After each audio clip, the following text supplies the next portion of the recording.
नमस्कार, स्वागत है। चलिए आज बात करते हैं धनु राशि की और देखते हैं कि 2 अप्रैल 2026 का दिन धनु राशि वालों के लिए क्या कुछ खास लेकर आ रहा है। आज की बातचीत शुरू करने से पहले एक बहुत गहरे विचार पर गौर करते हैं। इंसान ही इंसान की दवा है, कोई दुख देता है तो कोई सुकून बन जाता है। कितनी सच्ची बात है ना? ये हमें याद दिलाता है कि रिश्ते कितने अहम होते हैं। कुछ हमें दर्द दे जाते हैं तो कुछ मरहम बन जाते हैं, और यही सोच आज के दिन के लिए एक बढ़िया गाइड बन सकती है। तो सबसे पहले हमेशा की तरह एक नज़र डालते हैं आज के पंचांग पर, क्योंकि यहीं से हमें दिन की ज्योतिषीय रूपरेखा का पता चलता है।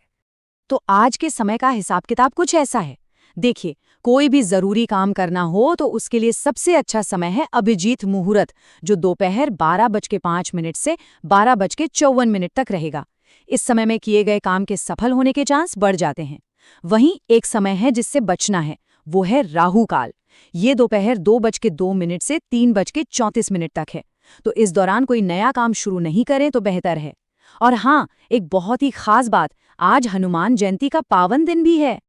चलिए पंचांग के बाद अब आगे बढ़ते हैं और देखते हैं कि आज का दिन कुल मिलाकर कैसा रहने वाला है। जनरल हॉरोस्कोप क्या कहता है? तो देखिए, आज के दिन का जो सार है ना, वो एक शब्द में है, बैलेंस, यानी संतुलन। इसका मतलब ये हुआ कि हो सकता है कुछ मुश्किलें आएं, लेकिन साथ ही साथ उन्हें संभालने की हिम्मत और समझदारी भी होगी। और यही बैलेंस, यही तालमेल मन को शांत रखेगा, और सच कहूं तो यही आज की सबसे बड़ी ताकत साबित होगी। अब देखते हैं कि आज सितारे और क्या-क्या इशारे कर रहे हैं। सबसे पहली बात, अगर कोई कैलकुलेटेड रिस्क लेने की सोच रहे हैं तो उसमें सफलता मिल सकती है। मेहनत का फल मिलेगा और जो भी लक्ष्य हैं वो जल्दी हासिल हो सकते हैं। अच्छी बात यह है कि पैसों के मामले में भी आय और खर्च के बीच एक अच्छा बैलेंस बना रहेगा। घर के रिनोवेशन का प्लान भी सफल हो सकता है, बस वास्तु का ध्यान रखिएगा। और हाँ, घर पर मेहमानों की रौनक भी देखने को मिल सकती है। और जानते हैं आज की सबसे खास बात क्या है? वो है एक नई तरह की मैच्योरिटी, एक नई समझदारी जो देखने को मिलेगी। इसी की वजह से बड़ी मुश्किल को भी बहुत ही शांति और सूझबूझ से सुलझा लिया जाएगा, और लोग इस शांत स्वभाव की तारीफ भी करेंगे। तो ये तो हुई दिन की ओवरऑल बात। अब जरा गहराई में जाते हैं और जीवन के 3 सबसे जरूरी हिस्सों को देखते हैं: लव, करियर और हेल्थ। सबसे पहले बात करते हैं रिश्तों की। तो देखिए, रिश्तों के लिहाज से दिन काफ़ी अच्छा है। परिवार में खुशी का माहौल रहेगा, और जो लोग रिलेशनशिप में हैं उन्हें अपने रिश्ते में एक नई गर्मजोशी और अपनापन महसूस होगा। कह सकते हैं कि रिश्तों में एक पॉजिटिव एनर्जी बनी रहेगी। लेकिन हाँ, कुछ चीज़ों का ध्यान रखना भी ज़रूरी है। कभी कभी किसी से दूर होने का डर मन में आ सकता है, जो थोड़ा अकेलापन महसूस करा सकता है। अगर कोई प्रॉब्लम आती भी है तो अपने सोचने का तरीका बदल कर देखिए, शायद हल मिल जाए। अपने पार्टनर को वो इज्जत देना बहुत ज़रूरी है जिसके वो हकदार हैं, और हाँ, छोटी मोटी गलतियों को माफ़ करके आगे बढ़ना ही रिश्ते को मजबूत बनाता है। अब आते हैं करियर पर। यहाँ पर कह सकते हैं कि एक दिलचस्प सी सिचुएशन है। एक तरफ तो कोशिशों में कोई कमी नहीं है, इरादे भी एकदम मजबूत हैं, लेकिन दूसरी तरफ रास्ते में कुछ रुकावटें या मेंटल स्ट्रेस जैसी चीज़ें आ सकती हैं। पर घबराने की बात नहीं है, क्योंकि जो इरादे हैं ना, वो इतने पक्के हैं कि किसी भी चुनौती को पार किया जा सकता है।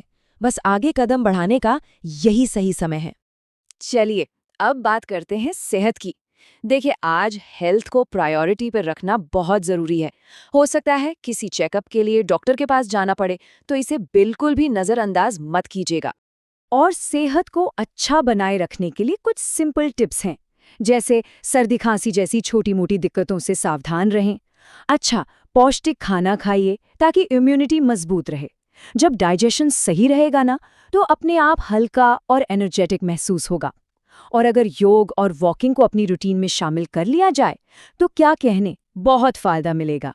और अब आखिर में बात करते हैं कि आज के दिन किस बात से बचना है और क्या उपाय करना फायदेमंद रहेगा। तो आज के लिए जो सबसे ज़रूरी सावधानी है वो ये कि दोस्तों या पड़ोसियों के साथ किसी भी तरह की बहस या झगड़े से बचना है, क्योंकि इस तरह के फालतू विवाद न सिर्फ मन की शांति भंग करते हैं, बल्कि इमेज पर भी बुरा असर डाल सकते हैं। अपनी एनर्जी को अच्छे कामों में लगाना ही समझदारी है। और उपाय उपाय बहुत ही सरल और असरदार है। जैसा कि हमने शुरू में बात की थी, आज हनुमान जयंती है, तो बस भगवान हनुमान जी की पूजा करें और हनुमान चालीसा का पाठ जरूर करें। इससे मुश्किलों का सामना करने की हिम्मत और ताकत मिलेगी। तो आज का पूरा सार यही है, दिन संतुलन बनाने के बारे में है। और यह हमें एक सवाल के साथ छोड़ जाता है कि अपनी जिंदगी में, अपने रिश्तों में, अपने काम में ये संतुलन कैसे लाया जाए। इसी सवाल पर सोचिएगा। आपका दिन शुभ हो।